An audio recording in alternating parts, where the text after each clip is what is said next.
نمایشنامه غرور و تعصب، اثر جین آستین. گویندگان: ریحانه هاشمی در نقش خانم بنت، گلبهار حیدریان در نقش جین، نفس یزدانی در نقش لیزی، بهار جوانی در نقش لیدیا، الهام امیری در نقش دوشیزه بینگلی، کیا قاسمزاده در نقش دارسی و آقای ویکهام، مهدی محلاتی در نقش آقای کالینز، مائده قاسمی در نقش لیدی کاترین، سونیا اسماعیلیان در نقش دوشیزه دوبورگ، هادی اکبریان در نقش آقای بینگلی و آقای بنت، شیوا رضوانی در نقش مری و شارلوت لوکاس و روایتگران: خانم‌ها سونیا اسماعیلیان و حدیث هاشمی. بازیگران: جین، بزرگترین دختر خانواده بنت و زیباترین آنها، مهربان، کمالگرا، کمرو، همواره سعی می‌کند کار درست را انجام دهد. دوشیزه دوبورگ، دختر لیدی کاترین، موجودی شبح مانند، به نور خورشید حساسیت دارد. اگر پوشیه‌اش را کنار بزنیم با صورتی مواجه می‌شویم که پوشیده از پوسته‌های فلس مانند است. لیزی، 1-2 سال کوچکتر از جین، باهوش و متکی به خود، گاهی زبان تند و تیزی دارد. وقتی خونش به جوش می آید کارهای احمقانه می کند. از اینکه خوب می تواند دیگران را بشناسد به خود می بالد. زیبایی خاصی ندارد. با توجه به چیزهایی که از زندگی زناشویی پدر و مادرش دستگیرش شده است، شدیداً از ازدواج گریزان است. لیدیا، کوچکترین دختر خانواده بنت، سرزنده، دوست دارد ادای دیگران را در بیاورد و فالگوش بایستد. لیدی کاترین، ترکیب از ابهت امپراتوران و تحکم نظامیان. آقای دارسی، یکی از ثروتمندترین مردان انگلستان، مردی بسیار شایسته که گهگاهی شایستگیش به ضررش تمام می شود. در اغلب موقعیت‌های اجتماعی رفتار عجیب و غریبی دارد. از اینکه به خودش مسلط است و خوب می‌تواند دیگران را بشناسد، به خود می‌بالد. آقای کالینز، مردی کودن و فضل فروش که دوست دارد با حرف زدن به رخ کشیدن معلوماتش زنان را مرعوب خود کند. کشیش کلیسای لیدی کاترین. ویکهام، عالی جنابی خوشقیافه و جذاب، شخصیتی ضد اجتماعی دارد. او و دارسی با هم بزرگ شدند. دوشیزه بینگلی، زن جوانی با ثروت و زیبایی بسیار، خودش فکر می‌کند با نمک و بزلگوست. آقای بینگلی همه را دوست دارد و همه او را دوست دارند. دوست صمیمی آقای دارسی است. مری، سومین دختر خانواده بنت، شخصیتش مایه‌هایی از تیرگی و خشونت است. زیاد اظهار فضل می‌کند و اونق است. شخصیتی تیره و تار که انگار جایش در رمان‌های خواهران برونته است. اما در دنیای جین آستین گرفتار شده است. برای جلب توجه یا اظهار فضل سرفه می کند. دوست دارد فکر کند که قرار است به زودی بمیرد. شارلوت لوکاس، همسن و سال لیزی، در رویا زندگی نمی کند و پایش روی زمین است. خوشخلق است. آقای بنت، آقای بنت، آقای بنت، بیا آقا، بیا. دخترها، جین، لیزی، لیدیا. اوه خداوندا. مری، لیدیا، همتون سعی کنید آرامشتون رو حفظ کنید. ندرفیلد پارک رو بالاخره اجاره دادن. آقای بنت، از جات پاشو، با تو هم. باید همین الان پاشی بری بیرون. برو بیرون. ندرفیلد رو یه بینگلی نامی اجاره کرده که پولش از پارو بالا میره. و تازه آقای بنت، ایشون مجرده، مناسب دخترهای ماست. اگه به موقع بجنبی آقای بنت. ربطش به دخترهای ما چیه؟ پاپا، عالم آدم میدونن که مرد مجرد پول و پله‌دار قاعدتاً زن میخواد. دقیقاً. آفرین لیزی، من مطمئنم با یکی از دخترهای ما سر و سامون میگیره. ولی تو باید بجنبی و نذاری شارلوت لوکاس کله اسبی این موقعیت رو ازمون بقاپه. ماما، شارلوت دوست ماست. بله، ولی مادر این دوست کله اسبی شما متخصص تور کردن دامادهای پول داره و تو یه چشم به هم زدن میتونه ایشونو بقاپه. اگه پدرتون زود نجنبه. پاشو برو. آقای بینگلی میتونه رو هر کدوم از دخترها که دلش بخواد دست بذاره، اگرچه من نظرم روی لیزیه. مرسی پاپا. لیزی از بقیه سرتر نیست، حتی نصف خوشگلی جین رو نداره. بگو بخنده لیدیا رو هم نداره. مرسی ماما.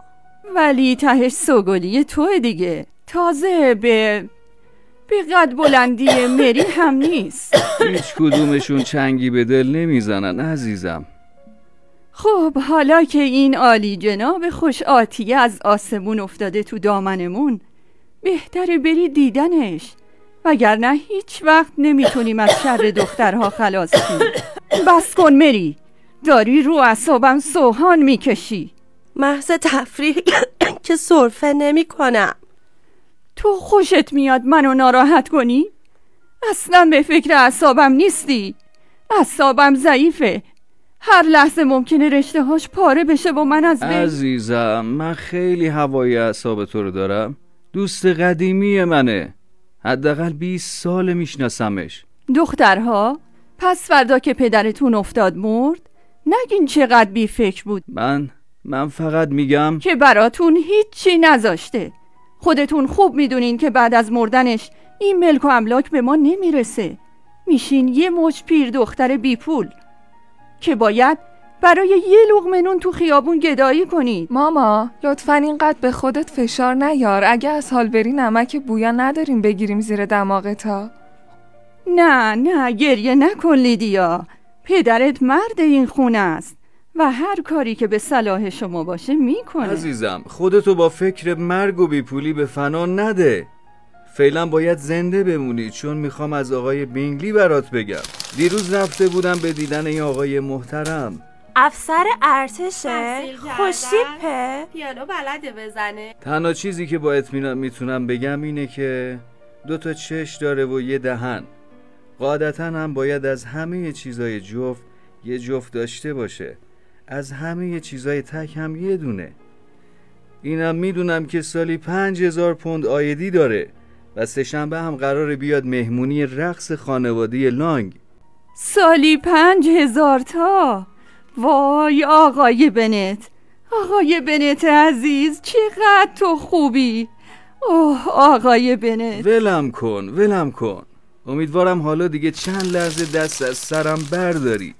مری، تو هم دیگه هر چقدر دلت میخواد سرفه کن. لیدیا، با اینکه تو از همه کم سن و سال تری، خیلی هم بعید نیست آقای بینگلی اول از همه با تو برقصه. باید کفش نو داشته باشی. آقای بنت. اصلاً بعید نیست. از همه کم سن و سالترم ولی از همه تو پرترم. جین، یه مجرد پول و پله‌دار همسایمون شده. برای تور کردنش چه کار میخوای بکنی؟ یکی از ما باید خانواده رو نجات بده و به احتمال زیاد تو این وسط قهرمان میشی. لیزی، من؟ چرا خودت نه؟ من یه موجود عجیب غریب زشتم که زبونم هم تلخه، ولی تو خوب و مهربونی و 5000 برابر دخترای این منطقه خوشگلی. شمشیر آخته آقای بینگلی سهم خودته، فقط باید بجنبی. ما پیر دخترها خیلی هم فرصت نداریم. اصلاً چرا من تورش نکنم؟ یا من. لیدیا، تو هنوز دهنت بوی شیر میده. مری تو هم که یه جور وانمود میکنی که انگار عشق و ازدواج و اینجور چیزا شوخی‌ان. به نظر من که خیلی هم جدی‌ان. برای اینکه هنوز خیلی راه داری. وقتی بهشون نزدیکتر بشی میبینی اونقدر ترسناکن که باید موضوع به شوخی برگزار کنی تا گریت نگیره. وقتی اوضاع اونقدر وحشتناکه که نزدیک دیوونه بشی باید همه چیو مثل یه بازی ببینی تا عقلت سر جاش بمونه. بسه، اینقدر چرت و پرت تو مغزش فرو نکن. اینجور چیزا اصلا بازی نیستن لیدیا. چطور نیستن؟ اینجور چیزا هم مثل بازی قانون و قاعده و برد و باخت داره. هدفشونم در اصل لذت بردنه. از کجا میفهمین که آدم خودتون رو پیدا کردین؟ خب بهتره چیزی بهت نگم، ولی خب وقتی میفهمی آدم خودتو پیدا کردی که خب یه صاعقه از وسط آسمون میخوره به سرت، مثل یه تخم مرغ نیمرود میکنه. وقتی مادرت توی تمام فامیلای پولدار و نخاله یه طرف رو در آورد، باباتم تمام حساب بانکیاشو چک کرد، اون موقع است که میفهمی این آدم نیمه که گم شده توه. این چیزا به عقل ما قد نمیده لیدیا. عزیزم درسته که اینجور چیزا پیچیدن، ولی به نظر من وقتی آدمتو پیدا کنی اول از همه احساس میکنی ازش خوشت اومده. البته رفتارهات باید همچنان با وقار و خانومانه باشه، ولی در نهایت روح هر دوتون به یه جور رابطه بی نقص و پر از تفاهم میرسه. تهش هم دیگه لازم نیست چیزی به هم بگین. وی کی بود به من میگفت چرت و پرت تو مغزش فرو نکنم؟ انگار خودت هم زیادی داستانه عاشقانه خوندی. خب تو خودت واقعا فکر میکنی عشق چیه لیزی؟ هیچ علاقه‌ای ندارم بدونم. فقط میدونم که یکی از شماها باید شوهر کنه تا خانوادمون به این فلاکت نیفته، چون من یکی که اهلش نیستم. مطمئنم که جدی نمیگی. من خودم رو میشناسم جین. من هیچ وقت ازدواج نمی کنم، برای این که تا جایی که من فهمیدم این کار از بیخوابون ایراد داره، خیلی هم ایراد داره. من از این خالای مجرد دوست داشتنی میشم. بدو عجله کن و هر کاری لازمه برای تور کردن جناب بینگلی بکن.